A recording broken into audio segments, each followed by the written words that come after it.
पढ़ाई में आपने कमजोरी की है तभी आपको भय लग रहा है, ये कैसे लग सकता है? अगर आप संयम से चल रहे हैं, आपको सच्ची बताता हूं, अगर आप ब्रह्मचारी हैं, संयम से चल रहे हैं विद्यार्थी जीवन में, तो कोई भी पूरी बुक का बुक बोल दो और 10 बार सुनाओ और इसके बाद हमसे सुन लो। तो खुली बात कह, जगत मंगल के लिए केवल लगाई गई, मरे हुए शरीर को जिंदा केवल जगत मंगल के लिए रखा गया है। अंदर जो है वो केवल भागवतिक शक्ति काम कर रही है। मरे हुए शरीर में एक दिव्यता कंट्रोल कर रही है, वही आकार मचा है। जैसे हनुमान जी है, इनको प्रभु और प्रीतम मानकर आराधना करोगे तो निकल जाओगे, अगर अधीन करने की कोशिश करोगे तो मिट्टी में मिल जाओगे। इनको अधीन करने की सामर्थ्य किसी की नहीं।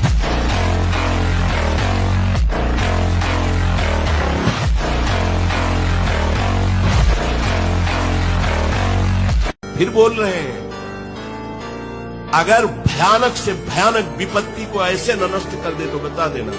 कृष्णाय वासुदेवाय हरे परमात्मने प्रणतः क्लेश नाशाय गोविंदाय नमो। इसका जप करो और जब तक तुम्हारा काम पूरा ना हो जाए ब्रह्मचर्य से रहो, झूठ मत बोलना, मदिरा मत पीना, मांस मत खाना, और नाकाम हो जाए तो हमें बताना।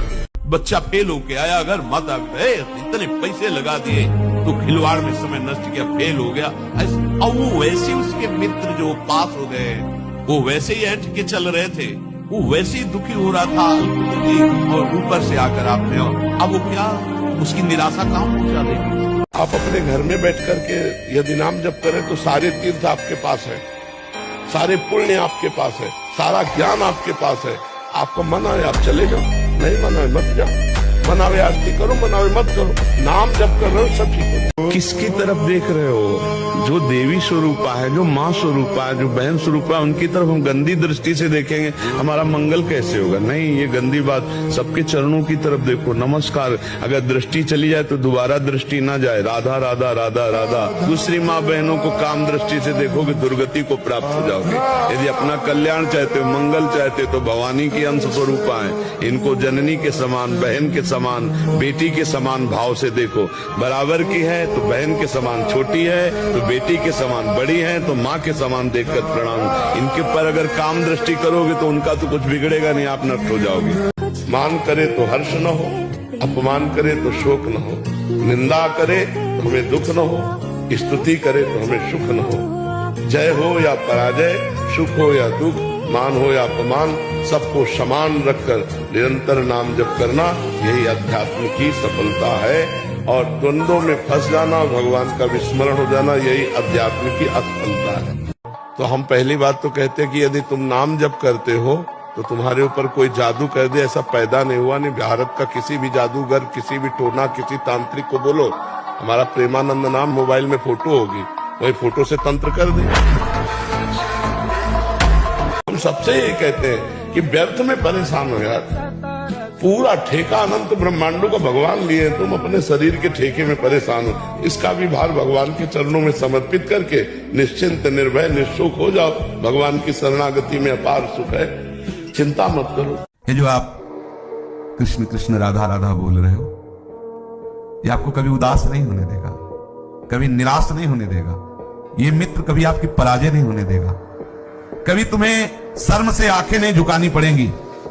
अगर तुमने ऐसे यार का वर्ण कर लिया तो ये सदैव तुम्हारी ऐसी पुष्टता, ऐसे रक्षा करेगा। कभी उदास नहीं होना पड़ेगा, कभी निराश नहीं होना पड़ेगा, कभी आंखें झुकानी नहीं पड़ेंगी शर्म से।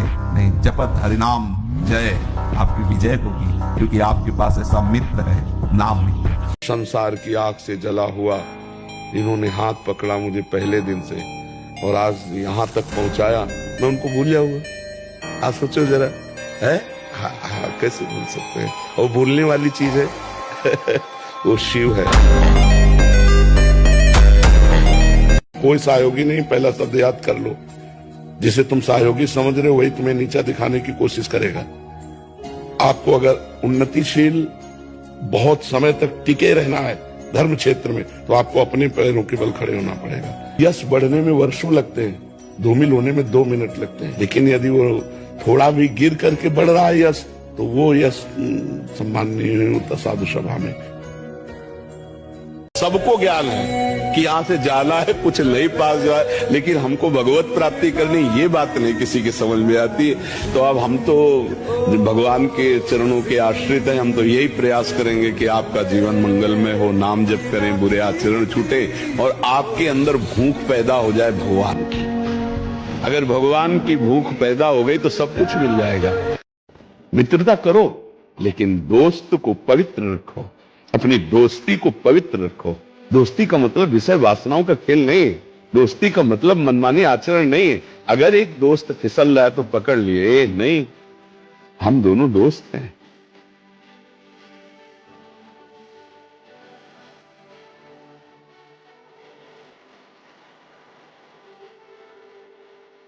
असफलता में जो साथ दे वही सच्चा मित्र होता है। सफलता में तो सब साथ देने, पर पक्की बात समझ लो, असफलता में कोई बिरला ही साथ देता है। एक बार असफल हो गए तो क्या हुआ, हमको अपनी सफलता प्राप्त करनी है, निराश नहीं होना।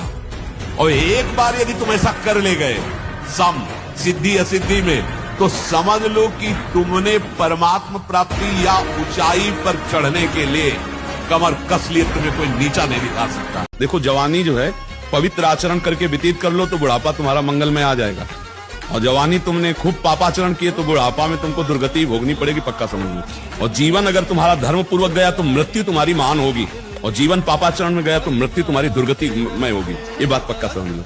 यहाँ कोई किसी से प्यार नहीं करता, अपने सुख स्वार्थ की जब तक पूर्ति लगती है, हमारा मन जब तक राजी है, तब तक हमें आपको प्यारे कहते हैं, अपना प्यारा बना लेते हैं। और जब हमारा मन कहीं और राजी हो गया तो आपकी तरफ देखते नहीं।